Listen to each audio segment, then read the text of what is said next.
Welcome, welcome, welcome, Miracle Makers. Turn up the volume. We have an extraordinary show for you. Greg Larsen is back. Hi, baby. Oh, my gosh. It's so good to be back. It seems like it's been an eternity, even though it's only been a few weeks. It has been an eternity. I've been on kid duty. Our kids just happen to have multiple Friday events. Or traveling to Seattle for Svet de Maya. Yes. Hopefully I didn't say Sweaty May. And I Yeah, said Sweaty May in Norwegian. I said the 17th of May to celebrate Norway's independence. Yes. You've been busy. So yeah, it's been busy. We have been on air quite a bit as our Yes. date.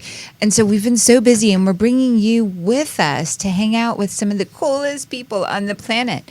Today, we've got in studio, it's extraordinary who we have in studio. I'm going to tease you a little bit. I've been to, I guess, Hollywood parties and Hollywood gatherings and celebrations from every sort and every variety since I moved here in 2003. From the Howard Hughes parties, those, what are the Oscars? The Oscars. And all of those brilliant gatherings, very rarely have I ever met another Pakistani.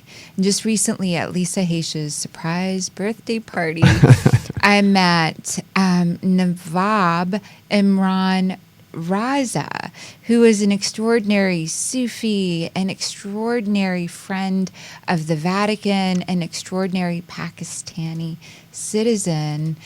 Or would you consider he is a global citizen, like all of us right now that are change agents, thought leaders. Yeah.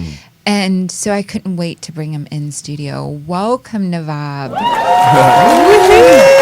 It's so kind of you, Thank you. It's a pleasure to be here. It's such a great thing. You were born in Pakistan like myself. I was. I came here actually when I was 3.5 because my father's actually an Indian prince, and the lineage there being, him being very sort of liberal in his thought process when General Zia started to take over the State Department, actually, in a sense, gave us sanctuary, here. So you received sanctuary coming at 3.5 to the U.S. To the United States of America. To the United States. It's such a beautiful thing because for me to have grown up in the U.S. and to have the best values. I saw this in a movie once. Most of the world considers, heaven here, and my hand is up in the air, and just a notch below it is the America of the 1950s, the 1960s, the 1970s, the value systems that were, we go out and we serve the underdog. The values of principled living, kindness, taking care of your neighbors. What else would you say, young American values? Well, I really think that the true values of human liberty, plurality, these are all, they've sort of, as you said, in that period from the 50s to the 70s, what a lot of people within on the world stage call American exceptionalism really did exist, and we're actually working on a song that's a Sufi collaboration with some of Nusrat Fateh Ali Khan's students and on the Sufi side, but we've got like guys from Dokken and Korn on doing metal elements in there. So it's metal, and we even have Pat Boone, who's the second largest selling fellow from the 50s. Amazing, he's 80 and he's in astonishing shape. But it's called "Bring Back the American Dream." Bring back the American Dream. So the chorus almost goes like, Dhamma is a Pali word that Gautama Buddha, who also was from India, he was actually his tree was 25 miles outside of our ancestral, home, princedom, Yeah. And basically, he had this word Dhamma, which is a Pali word for a state of being where what you speak of so highly in what we sort of connected with at Lisa's party and Lisa and so many other folks. Dhamma is a state where you reach a frequency where you only emit love and compassion. So it's a beautiful state to be. Yes. Miracle makers, today's show, we're going to be talking about remaking yourself, the new paradigm, instead of the old paradigm, commercialism, the what success used to look like. We're now moving back into the values of the American dream, the Dhamma, the being of service, the highest vibration that you can emanate. So today we're going to have tons of tools, tons of secrets, tons of ways that you can tap into this new way of being and carry that flow for yourself, miracle makers. I've been waiting to meet a fellow Pakistani that was on this same service path. You met my mother as well, right? I think you guys were at the Legacy Gala. We were. She was at Lisa's party too, but maybe she left a little earlier before we connected. So Lisa Haysha, this extraordinary woman, Legacy Galas are what she holds. She serves the children of the world with the Whispers from the Children's Heart is her book and foundation that helps orphanages around the world. I'm honored to be writing for a magazine that helps Pakistani orphans as well. It's called Christian Times Magazine in Pakistan. And I'm truly, truly honored by them finding a woman to write for the magazine in order for women's empowerment, for the children. And I know when Pope John Paul II passed away, Nawab, when he passed away, you were asked to eulogize him in Pakistan. Yes, we did, and this was a really heart-wrenching moment because I'd grown close to him over time, primarily working on issues both in India and Pakistan on the rights of Christian minorities, but over the 1,000 years that we ruled our portion of Bihar, we made several Catholic churches, which was sort of unheard of by Nawabs. Nawabs are descendants of the Prophet Muhammad. We were descended, actually, interestingly enough, through matriarchy because it was through his daughter. But our spirit became more and more Sufi as we went along, and Sufism sort of transcends religion and any language that you choose to speak with the divine source or God or whatever language you use to describe that eternal source of energy that we all come from. Every language is legitimate, and so naturally, having been involved with building those Catholic temples, and then sort of accidentally creating a genre of Sufi rock, and then getting to a point where crowds of up to 300,000 would show up for our shows, was a phenomenon that I totally was unexpected to us. Sufi rock, I like it. Sufi rock, and it truly is. It's something that stands the test of time, the ages. It speaks truth in whatever language. Truth stands the test of time and can't be divided by. And that's one of the beautiful things about the Sufi current. Yes. It speaks of love. It speaks of service. It speaks a way of seeing the world from the inside out, rather than from the outside, the senses being touched by the inside of how we experience things. It's how we are on the inside, and we allow the sensations to amplify that. And so I love Sufi. And we have to remember that the word Sufi really only means pure. So we're all Sufis in a process of self-purification, which is with the ancient texts by Patanjali, the 8 limbs of Ashtanga. Yes.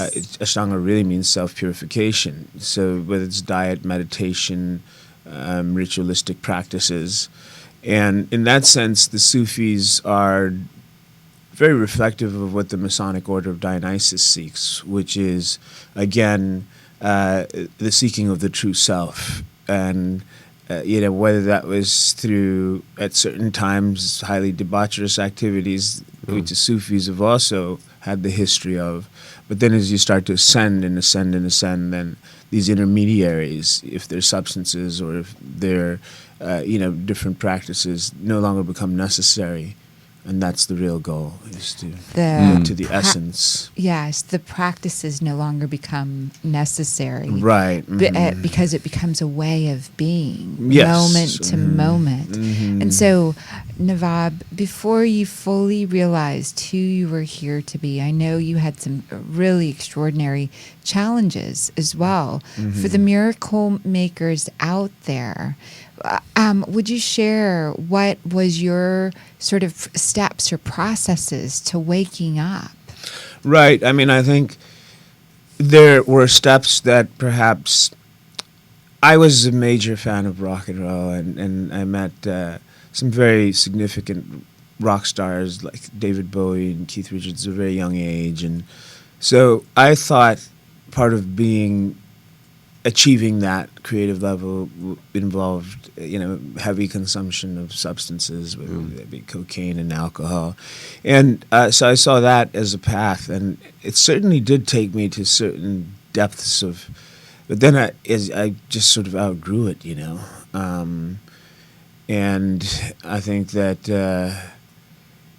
if we look at challenges, it's amazing the internal challenges. And if you look at a situation where you've been prophesized, because my great-grandfather was the last actual ruling Nawab before modern India was formed, and the state wasn't it was like a feudal system in India. Yes. So you could say our little princedom was, it was actually quite significant. We had mountains full of coals and diamonds and other things that we would sell to the Brits. But the transition from that, what was fascinating was my great-grandfather was a mystic as well, and for whatever reasons he predicted that my dad's firstborn would be a significant change agent, someone who would make a contribution to humanity. So that was basically kept from me. I was shielded from that by my father. But then it was his mother, who was my grandmother, and she would look at me. And I remember being, even because my memories go back to being 2 years old, and saying, "You are the chosen one." She wanted you to know. And she just couldn't help herself. Yeah, right? couldn't help herself. The family policy was don't tell him until he's 40, and so I would just sit there and go, but it's your grandmother, so maybe everyone's grandmother wants to. But there's this book by Charles Dickens, Great Expectations. So when you grow up with sort of these great expectations, and then this whole other aspect of the 7 estates of the Masonic Order of Dionysus and the different realms of actual hard power and soft power that are under the control of that, you start to sort of slowly, I suppose, converge, your being, your soul, with these responsibilities, these assets, which are power bases, and the realization that a true spiritual awakening is just love and more love. When we true spiritual awakening is love and more love. And it's infinite. You can just keep awakening to higher states of love consciousness. So and that's our real purpose. You see, and as we do that, we shed away. See, because everyone feels the ego is evil, but I think Bono was the one who said the ego is just a small child trying to walk a blind lady across the street. Wow. So he did. I think he summed it up quite well, I thought. Yes. And I told him, you were a Sufi, man, just for that, writing that line alone. Yes. You enter the Sufi annals, because the ego is there to sort of protect and create this sense of individuality. Whereas when you go to the core concept of Sufism, Wahdat al-Wujud, which is the unity of being, the illusion is the separation. We're all actually fragments of this vast field of conscious energy. Some people will call it the universe, some people will call it source, some people will call it God. It really doesn't matter the word you use. It doesn't matter where you choose to connect with it, but however, when you do connect with it, you feel it, you know? Yeah. Feeling it is the key. Yeah. The oneness and I believe the ego brings in, it's even integrating our ego into that oneness. If we're judging ourselves, which Eckhart Tolle mentions, it's like the fire captain calling out the police chief for being an arson when all are the same. It's the same person. Your ego, and I love Plato's allegory of the being in the cave. That in the cave there are three beings tied together, just looking at the shadows of what's happening, and one of them escapes and goes and connects to the consciousness, to the oneness, to source, and sees all of life and comes back and tries to explain it to the other two. And the other two, still being trapped, don't believe the escapee fully. And so there is a throwing out of what is real until they themselves experience it with their own senses. Miracle Makers, another way to say that is everyone is awakening to newer and newer levels that are connected to each other, connected to love, that bring about more of your inner self to the surface. And when you're in presence of people like that, when you're in that space, you wind up being able to be connected more to the moment. You wind up being able to taste, sense, feel, and experience richness that until you yourself get there, you're kind of dependent on being in musical experiences, in art, or in these other places until it becomes part of who you are. And Nawab, will you tell us a little bit about being the chosen one in the Dionysus? This is through in the Masonic Order of Dionysus. Can you tell us a little bit about how that came about? Well, I suppose it came about when I was born. I was just not informed, you know.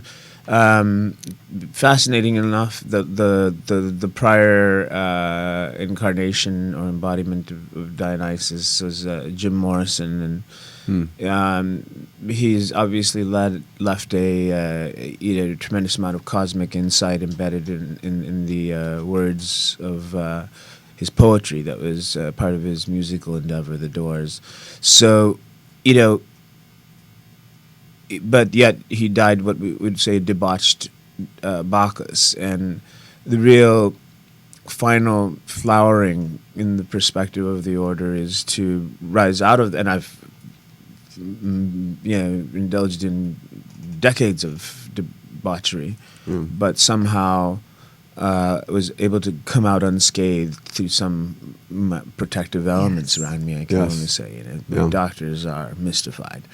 And so, but at the same time, I think, he and I were trying to use these things to create a derangement of the senses, to try to reach into spaces that perhaps people had not been, and to bring back something of poetic value from those experiences. However, which is extraordinary. The experiences of, so just to define Miracle Makers, Dionysus is a child of Zeus. It's a living representation of, and there's been in Masonic Order something that has passed it down and decreed this is the living version of Dionysus on earth at this time.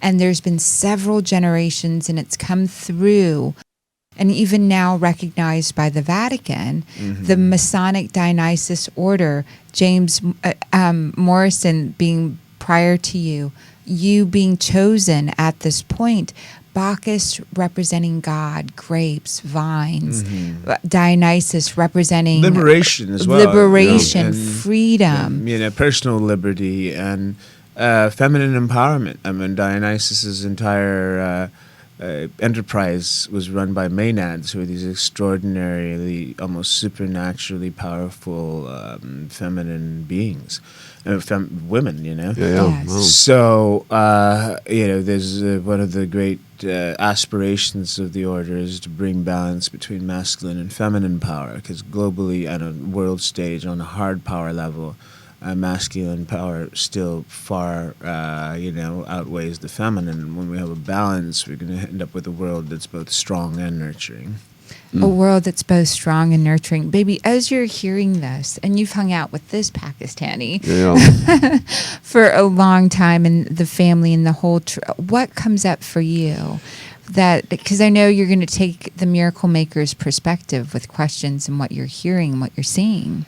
Well, this is a fascinating conversation, and to me, what I'm most curious about is what there's, because there is the protective elements, like you said. Because I'm going to look back at my life as like, well, wow, I don't know how I survived all that stuff. It was like something was protecting me, but that could be a whole conversation. But ultimately, I'm so curious as to what are your practices to connect with the divine. Mm-hmm. Well, I'd like to, because you seem to me a very grounded individual, and obviously going through all that can be ungrounding, but you've landed now in this very grounded place. I'm so curious as to what you do to connect. It's really fascinating, because there has been, like you said, a journey, and there was a time when a lot of the arrogance that comes with being a rock star, particularly on a large scale, where you're surrounded by energy that's telling you're this and this and this.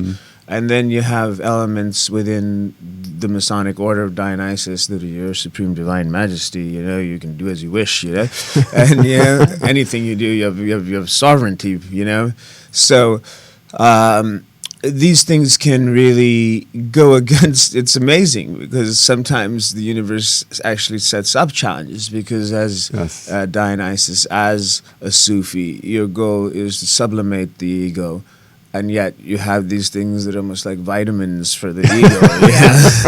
Supercharged. And a fascinating thing is that through the years, and when we look into because there's a lot of, the order's been very secretive. In fact, Jim Morrison used to amuse himself by saying, "I am the Lizard King, I can do anything," reflecting on the order's belief that he's Dionysus. And there is a history that goes a long ways back, older than the Vatican for sure, with the Masonic Order of Dionysus. And one of the flowerings of Dionysus, or one of the embodiments of Dionysus, certainly reached unbelievable heights, and therein there was this direct connection between Sufism and the Masonic Order of Dionysus. Rumi was considered to be one of the embodiments of Dionysus, yet the journey of the soul from the perspective of the Masonic Order of Dionysus, we just call them mood for short, because it's every time you go through the whole this mood, So when you look at mood's perspective, it's that there has been an undulation, but that eventually the collective contributions of this soul that they call Dionysus, whoops a daisy, ends up leaving a profound impact. That impact is generational. We're still listening to the songs and words of Rumi, of James Morrison. And I know you've made music, and quite extraordinary. Right. And I always mispronounce his name, Eliafata. Nusrat Fateh Ali Khan, Nusrat Fateh Ali Khan. I love his music, and to really, you're working with him and his students on projects. I mean, he was I was very young at the time, and then he died quite young, but what it is that Sonic Ashtanga really did start as a project with Kurt Cobain, who was a friend of mine, and Nusrat, and myself. And then Kurt killed himself. And then so what we did at that point, I was singing metal music, so I didn't see myself, really. I saw myself more on the producing end of things with that. So we assisted in the process of doing things where Nusrat did stuff with Eddie Vedder and with Massive Attack and Peter Gabriel. And those created a consciousness of him amongst Western. He would sell out the Hollywood Bowl, and then come to my house and play for 15 of us till the morning, drinking 1 or 2 bottles of Johnny Walker. And that's what ended up, bringing about his early death. If there is one song that the Miracle Makers could listen to from you, what song would that be? Because we can maybe pull it up as we're sitting and talking. Right. I mean... one of your works. One of my works. You're so inspiring. Your energy frequency radiates out. Well, I mean, if we can go to, we're on here. Okay, well, I mean, I think this one how much time do we have, because this one's like a poem and a song. Oh. So we could maybe, which one is that? The one with the poem and the song? That's the one? Yeah, so I think the poem is great because it's only really 2 minutes, and then maybe we can listen to a minute of the song, And so set us up. Where were you in your emotions when you started working on this? Well, I think all of my, they have this old saying, the Bacchic trance. I seem to fall into a Bacchic trance, and I used to think I needed substances to get there, but now I just seem to get there through meditation, through just the sheer energy of divine ecstasy, of the ecstatic union of an individual's soul with divine will, And so this thing just sort of came to me, this poem, and it's sort of almost a manifesto of sorts. And if we have the video running, then we'd be able to see something. Ash Gupta is, from India, and is sort of the leading avant-garde image maker from India, and so we collaborated on this thing, and it sort of has the theme of Dionysus. It has the theme, and it's called "Live in Liberty and Rise." And so, Miracle Makers, for your enjoyment, live in liberty and rise.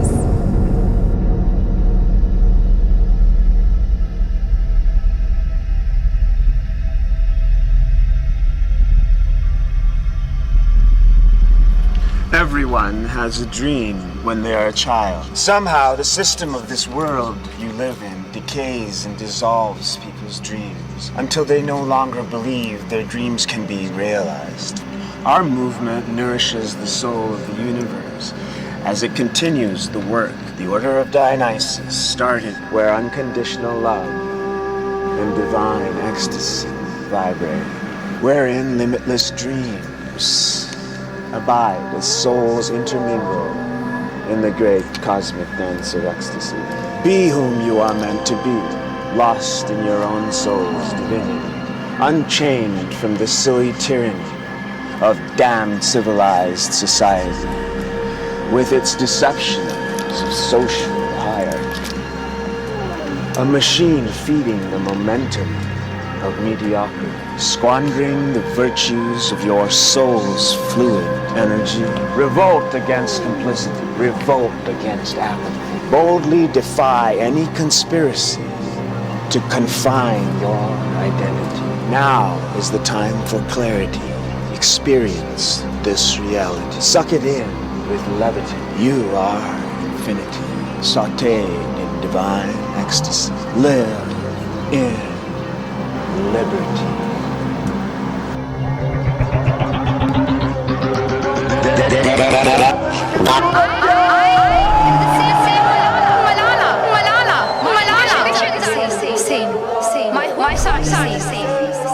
And my dreams are the same.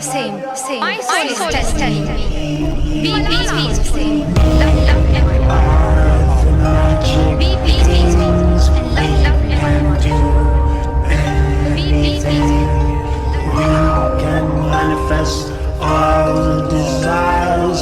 We will light all your fires. We will burn all the wires.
Dionysus is upon us. What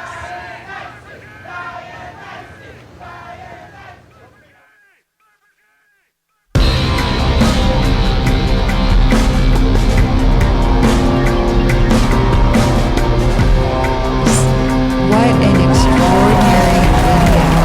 Just extraordinary. It's actually a teaser from a film that we're making. Nice. And we're working with some incredibly talented people. I went to USC Film School, and then literally, days after that, I went to visit Pakistan, and then met with some of the greatest Sufi musicians, and we just put a track together that night. Then it went through their circle because they're so well known, and within 3 or 4 days, it was a bit of a smash, It is everything you touch. Some people have the Midas touch or the Dionysus touch. Well, the interesting thing is that when you bring that up, the legend is that Dionysus was the god that when King Midas asked, he said, "I'll give you whatever you want." Dionysus said, "Everything I touch turns to gold." And then, of course, we know the story. Yes, everything started turning to gold, and Dionysus, being, forgiving, then took the gift back. And Michelangelo's statue, things that Michelangelo, everything that he touched was so extraordinary. Yeah. He would chisel away what wasn't, sort of like the conversation about spirit and ego. Yeah. Michelangelo's statue of the drunken Dionysus, all of that work. Can you talk a little bit about the significance of that? Because we're talking about the art that you're making. Yes. Well, back to Dionysus and the beautiful gifts that are bestowed, the feminine power awakening, and Michelangelo made these amazing statues. Yes. He did. He made one. He made several statues. There's David, and there's Cupid, and the Pietra de Christ. This one has been sort of kept away because it was in the Vatican collection. The Medici family gave it to them as a gift in I think 1580 something, and it hasn't been as focused upon because naturally the Vatican has vast art collections, and they recently came to me and with their sort of, it's almost like a associated subsidiary partner of theirs, Art Divine, and they said, let's replicate these statues and utilize the funds to support the Vatican Observatory Fund, which is the VOF. It is the they have telescopes and they're working with eminent scientists and theologians to study the heavens to try to make some sense of things, And then the other portion is being used to support to build a temple of Dionysus. And that is something that, again, we're working with the Medici family to create a new Renaissance because as the departed member of the Masonic Order of Dionysus, David Bowie, who is a mentor and a friend, and he said that there's a great quote in the book that they've made, but it ends up basically saying that, there's this collective sort of lethargy, if you will, overtaking the West. We're becoming sort of these cultural thugs. Yeah. And it was quite prescient, because he said that in 1993 to Arena magazine, and now we can see so much of that happening in the country, where there's a lack of appreciation for the sophistication of art, or even an understanding of those things, and sort of this blunt populism and certain sectors of society becoming more and more xenophobic, and sort of taking a step back from the beauty of what you talked about, the American dream. And that's sort of the we go the chorus of the song Dhamma being, again, that state where we emit love and compassion. It goes, whoa, whoa, whoa, the bombs of Dhamma bring back the American dream. Long live the American dream. Long live the American dream. That's a part of that song. And so, Extraordinary. And that if we take out the principles of love and compassion and we frame everything with this desire, that love and compassion and the actual American dream, to highlight liberty, Yes. highlight freedom, liberation. individuality, but this expression, the pursuit of happiness, Yes. the possibility of all of us being equal. Yeah, There is huge. no hierarchy. And I love that Michelangelo's, these statues. Yeah, I didn't know if we could pull some images of these statues. Those have, our Jarvis, our engineer, has been pulling some of these bronze statues up. So we have been able to see them. Oh, you've been able to see them as we're Okay, talking. And so, yeah. sacred geometry. Michelangelo's work created Yeah. measurable, a field that is measurable. Yes. The sacred shapes. And the reason it's Michelangelo's work is the perfection Yes. down to the laser parts create when you put a statue or when you put some of his work into place, some of the art Yes. that has that frequency. That frequency, it's amazing that you understand that. You know? Yes. And that's what makes him the maestro of maestros, you know, Yes. because he created from that divine ecstasy, from the ecstatic union with divine will. And The arts, the cathedrals, the temples, the pyramids, Yeah. the great art is always in line with Yeah. nature. And Michelangelo's work was in order with nature, Yes. measurable, proportioned, absolutely perfect. Right. And so this perfect space, and some people study it now as feng shui. Yes. Some people study it as the science of space, Right. and how the quantum field affects everything. And it's quite extraordinary No, that and- statue affects your physical space to produce more art, like the art of living, the Yes. art of connecting to fields beyond yourself, time and space fields. So you get the energy of Sufi, you get the energy of timelessness emanating from a statue Yes. within your own home. Absolutely. I mean, and what you just said is extraordinary, because this is really the mark and proof of Michelangelo's divine genius. But when we talk about the Bacchus Dionysus statue in particular, it stands as a stark reminder to us of how there's an unquenchable thirst of the flesh. So when we take wine, and wine is used because you have the very creator of wine entering into a stupor, Yes. you see? Wine, we can call spirits, but the creators, when wine was created, was by the church, by the holy people, Right. and distributed by them as well, bringing in a richer spirit. It depressed the limitations, Absolutely. and it actually repressed a little bit of the reptilian brain. Right. Within our minds, we're able to access deeper levels, but when we get intoxicated, Right. spirits can come in and take over as well. Precisely. And therein is the message that Michelangelo so well encapsulated, regarding the Dionysian duality, which is all of our duality, is that balance is key to ascension. Yes. And when we talk about wine, there's an art to drinking wine. Even within the church, it's a slow sipping ritualistic practice. And it helps bring that state of union, because in moderation, it creates connectivity between souls. That's why we have such mirth and such when we were at Lisa's place, you know. Yes. However, overindulgence takes us into a place of some darkness and sometimes, you know, like we said, conflict even. Yeah.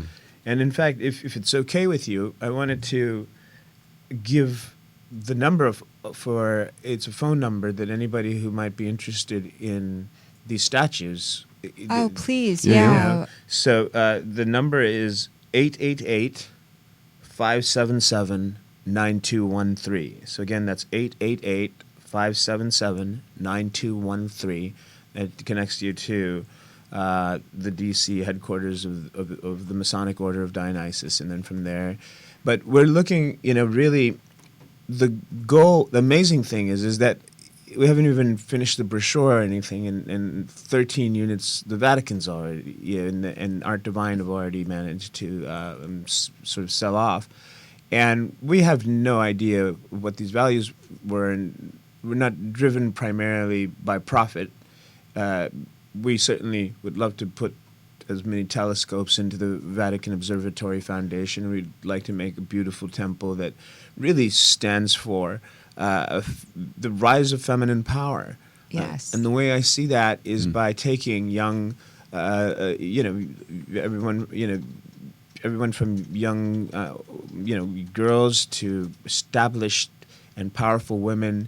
And through our order, we have connections with people that are graybeards in the intelligence community, with people who are have been ambassadors. So they've had experience on the diplomatic stage. People from the military, generals. People who are politicians who've become heads of states, and to use this temple as a place where, different promising, women from all ages learn these arts of statecraft and how to be able to effectively communicate. That's so deep. beautiful. Wow. Really, really And beautiful. then obviously to promote art. Obviously to promote art. And I love how synchronicity works. Right. It's so beautiful that the statues, the temples, and and I was sitting across from you, I just started working with an organization called One Hope Wine. Yes. And this organization gives a majority of their money back to nonprofits. Right. And funds beautifully organic, lovely wines that are for a cause. If you're going to and again, one drink thing, anyway, and I love the statues, the art of making this, the art of going in, and I'd love for you to share some more so beautifully. Yes. So going, back to this, one amazing thing that happened was, we've been selling them. We thought, 475,000 sounds like a good number, and then you have to get, one of the things that we would prefer to do is have these placed in museums so people can donate either the entire amount or groups of people can come together. It's almost like crowdfunding and donate to place this in a museum. We'd love to see something at the Getty Villa where we already have a Dionysus section. So what we never expected was, because there's these people that are IRS approved, or IRS, what's the word? IRS certified. IRS certified appraisers, right? So they basically come in, and these guys give the most conservative value because the IRS wants to give, they don't want to give any more of a tax credit than, Yes. So the IRS certified appraiser brought the value in of each statue at $1.2 million. Wow. So someone, and in fact, $475 is the price right now that the Vatican and Art Divine and the Order have come up with this staggered pricing system. So they increase as more units sell, but definitely until the end of this month, it's which is May. We're almost through, and I think we've moved 13 or 4. And we got the 14, and then every 7 they stagger up. So, it's $425 if you put it into a museum. So literally, the interesting thing is that with a $1.2 million deduction, you would actually get more money back from the IRS. Yes. And if you do a crowdfunding thing, right? Right. It's, even somebody put $1,000, they'd probably get like $1,200 back Prince on their Raza, we have 1 minute or less left. Yes. And so we just want to thank you so Yes, much for thank coming you. on. Brilliant. What a treat to have you and to be the embodiment of this order. Thank you for making time. And baby, anything you'll leave our audience with? This is a fascinating world filled with fascinating people who are connected and doing good things, promoting the art. I mean, all the things we've been talking about today deeply resonate with me. So I met another fascinating human being today who's doing good stuff in the world. So I'm so grateful for being here today. And I want to say I'm grateful for our mutual friend Lisa Haysha, through whom we met. She's an amazing woman who cultivates so much with her legacy gala and the things she does for children. And so we couldn't get a more pure source of connection. But beyond that, I just want to express my gratitude to you all for doing this and taking the effort to reach to people and creating those vibrations, because we're in a unique position to use technology to create miracles. Yes, thank you, Miracle Makers. Thank you, Miracle Makers. Thank you. And thank you, Miracle Makers. This is history, the future mystery. This moment is the gift.